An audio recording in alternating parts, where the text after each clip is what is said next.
बौद्ध धर्म के बारे में हम लोगों ने कल देखा और पूरी तरह से पढ़ नहीं सके थे, तो आज इस चैप्टर को हम लोग पूरा करेंगे।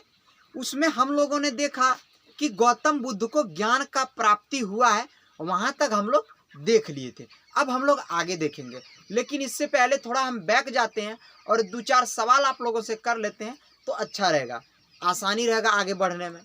तो सबसे पहले हम लोग जानते हैं कि गौतम बुद्ध का जन्म जो हुआ कपिलवस्तु के निकट लुम्बिनी में हुआ। वर्ष 564 ईसा पूर्व में इनका जन्म हुआ। जन्म के कुछ समय बाद इसकी माता की देहांत हो गई। इसका लालन पालन माने इसको पोसने पालने का काम इसकी मौसी की, जिसका नाम गौतमी थी। और इसका जो पिताजी का नाम था वह शुद्धोधन थे। इसकी माता की नाम जो थी वह महामाया थी। इसकी पत्नी की नाम यशोधरा थी और इसके पुत्र का नाम राहुल था, जिसे इन्होंने यानी कि मेरा कहने का मतलब है गौतम बुद्ध ने इसे अपने जीवन का, अपने लाइफ का राहु माना। और 29 वर्ष की आयु में इन्होंने गृह का त्याग कर दिया। और अब हम लोग आगे देखते हैं कि आखिर में गृह का त्याग किया और ज्ञान की प्राप्ति इन्हें जो हुआ, तो ज्ञान प्राप्ति के बाद इन्होंने किस प्रकार से अपना परचम लहराया। न सिर्फ भारत में बल्कि अन्य कई विदेशों में भी बौद्ध धर्म का प्रचार इन्होंने बड़ी ही जोर शोर से किया और वह आज भी चलता हुआ आ रहा है। इस बात को मानना होगा। तो आइए हम लोग देखते हैं इनके कर्मकांड के बारे में अब थोड़ा।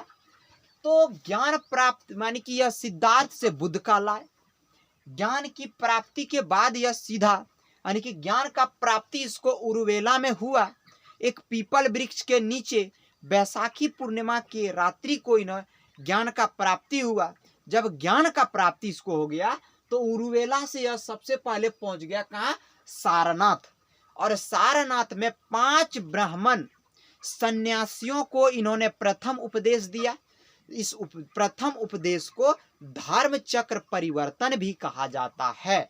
यह पूछा जाएगा आप लोगों के क्वेश्चन पर एग्जाम में कि क्वेश्चन रहेगा कि धर्म चक्र परिवर्तन को बौद्ध धर्म के अनुसार या गौतम बुद्ध के अनुसार क्या कहा जाता है। तो यह चीज एकदम आसानी से आप लोग बना लीजिएगा। तो यह क्या हुआ कि उरुवेला से सारनाथ पहुंचे, यहाँ 5 ब्राह्मण सन्यासी को इन्होंने प्रथम उपदेश दिया। उसके 5 ब्राह्मण सन्यासी को इन्होंने प्रथम उपदेश दिया। उसके बाद यह कहाँ पहुंच गया? सारनाथ से निकलाई। उसके बाद राजगृह में इन्होंने प्रथम, द्वितीय, तृतीय और चतुर्थ वर्षा काल व्यतीत किया। तब तक पानी उन्हीं समय आ गया। पानी उन्हीं समय अब जाएगा कहाँ? प्रचार प्रसार होगा कहाँ? ताकि इस तरह की व्यवस्था तो तभी थी नहीं। आज जिस तरह से हमारे इलाका, अपना उदाहरण ले लो इलाका का ही, जिस तरह से डेवलप है उस तरह से तो डेवलप था नहीं। अब आजकल नदियों में पुल बनल है, लेकिन पहले पुल तो बना नहीं था। तो पानी यदि पड़ता था तो 1 महीना, 1.5 महीना, 2 महीना तक एकदम नदी में पानी एकदम हल खल चल रहा है, कोई दिक्कत नहीं है। लेकिन अब क्या है, पुल हो गया, आने जाने में सुविधा हो गया। तो इसलिए इन्होंने प्रथम, द्वितीय, तृतीय और चतुर्थ वर्षा काल इन्होंने व्यतीत किया राजगृह में। उसके बाद यह निकला कहाँ? भी 5वां कहाँ व्यतीत किया उसको भी देखते हैं। मगध के राजा बिंबिसार ने उनके निवास के लिए वेणुवन नामक विहार बनवाया। अब इतना दिन वहां रह गया जी, और इतना बढ़िया मैंने ज्ञान वाली बात बोल रहा है, इतना बढ़िया ज्ञान दे रहा है, तो भाई दान में तो कुछ चाहिए ना। तो क्या किया? बिंबिसार ने उनके लिए वेणुवन नामक विहार बनवाया, माने वेणुवन नामक एक घर बनवाया, उस एक आश्रम बनवा दिया। उसके बाद ये कहाँ चला? उसमें भी आगे ही निकल गया होगा। उसके बाद यह राजगिरी से चलकर लिच्छवियों की राजधानी वैशाली पहुंच गया और वैशाली में इन्होंने 5वां वर्षा काल व्यतीत किया। लिच्छवियों की राजधानी यह वैशाली पहुंचा और इन्होंने 5वां वर्षा काल वैशाली में व्यतीत किया। उसके बाद इन लिच्छवियों ने भी इनके लिए क्या काम किया, जरा उसको भी देख लेते हैं। लिच्छवियों ने इनके निवास के लिए महान वन में एगो जंगल का नाम, एगो जगह का नाम था महान वन, वहां पे प्रसिद्ध कुटाग्रशाला बनवा दिया। क्या कर दिया? प्रसिद्ध कुटाग्रशाला बनवा दिया।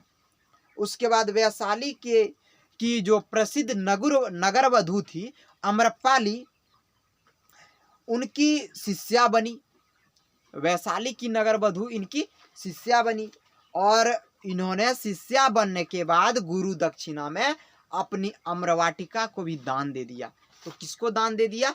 तो गौतम बुद्ध को। देखो जब ये होशियार हो गया तो इसको कितना चीज मिलने लगा, सोच के देखो। मैंने उधर एगो महानवन में प्रसिद्ध कुडाशाला बनवाया बिंबिसार ने, उसके बाद वेणुवन बनवाया कि उसके बाद एगो आम का बगीचो मिल गया। उसके बाद अगला जो है उसको हम लोग देख लेते हैं। ज्ञान प्राप्ति के 8वें वर्ष बाद गौतम बुद्ध ने वैशाली में अपना प्रिय शिष्य अंगद के कहने पर अपने संघ में महिलाओं को भी प्रवेश करने की अनुमति दे दी। इससे पहले यानी कि ज्ञान प्राप्ति के 7वें वर्ष तक इसके संघ में महिलाओं का एंट्री नहीं था, लेकिन अपने प्रसिद्ध शिष्य अंगद के कहने पर इन्होंने महिलाओं को भी अपने संघ में शामिल कर लिया। तो कब शामिल किया महिलाओं को? कितने वर्षों बाद? तो 8 वर्ष बाद अपने प्रिय शिष्य के कहने पर महिलाओं को भी शामिल कर लिया। उसके बाद बुद्ध की मौसी तथा विमाता संघ में प्रवेश करने वाली प्रथम महिला थी। इसकी मौसी और विमाता जो थी वह इसके संघ में प्रवेश करने वाली प्रथम महिला थी। उसके बाद इसका एक बड़ा ही क्लोज, ठीक ना, इसका चचेरा भाई था देवदत्त। वही बात बता रहा है, देवदत्त बुद्ध का चचेरा भाई था। देवदत्त जो थे वह कौन थे? बुद्ध का चचेरा भाई था। पहले तो वह इनका क्या करते थे, माने समर्थन करता था, लेकिन यह पहले उनकी अनुगत बना, फिर बाद में यह विरोधी बन गया। अब विरोधी बनने का भी देखिए भाई बहुत से कारण होते हैं। हो सकता है कि उस राजपाट पे, उस राजगद्दी पे इसके चचेरे भाई का नजर आ गया होगा, लेकिन ये घोर तपस्या 6 साल किया गौतम बुद्ध, उसको दे देगा राजपाट? नहीं ना देगा। तो देखो ज्ञानी की एक दिनकर जी का बुक है, उसमें लिखा है कि बुद्धिजीवी लोग, इस देश के पढ़े लिखे लोग ही देश के बर्बादी का कारण बनते हैं। तो यहीं से साफ साफ झलक रहा, वो चीज आज से नहीं 564 ईसा पूर्व से ही चलता हुआ आ रहा है, ठीक ना।